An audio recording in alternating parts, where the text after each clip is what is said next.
La consellera de Sanidad Universal y Salud Pública, Carmen Montón, ha inaugurado la jornada en conmemoración del 30 aniversario del primer trasplante cardíaco. En el acto, organizado por el Hospital Universitario y Politécnic La Fe de Valencia y la Asociación Valenciana de Trasplantados de Corazón, también ha participado la Organización Nacional de Trasplantes. Montón ha destacado la labor del programa de donación y trasplante de la Comunidad Valenciana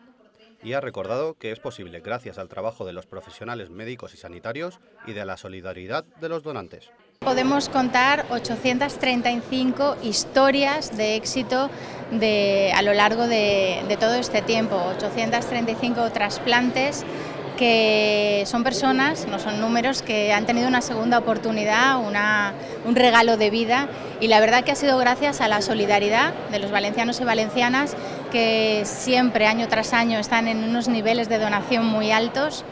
Es también gracias a la profesionalidad acumulada, la experiencia de tantos años de los profesionales sanitarios que hacen posible esta cadena de solidaridad y de segunda oportunidad y de regalo de vida, y es también posible a todos los pacientes que apuestan por esta esperanza y que vencen el miedo y se ponen en manos de la sanidad pública. La consellera ha recordado que la FE ha realizado 835 trasplantes de corazón en los últimos 30 años, por lo que se ha convertido en un centro de referencia para tratamientos convencionales y técnicas alternativas en este campo.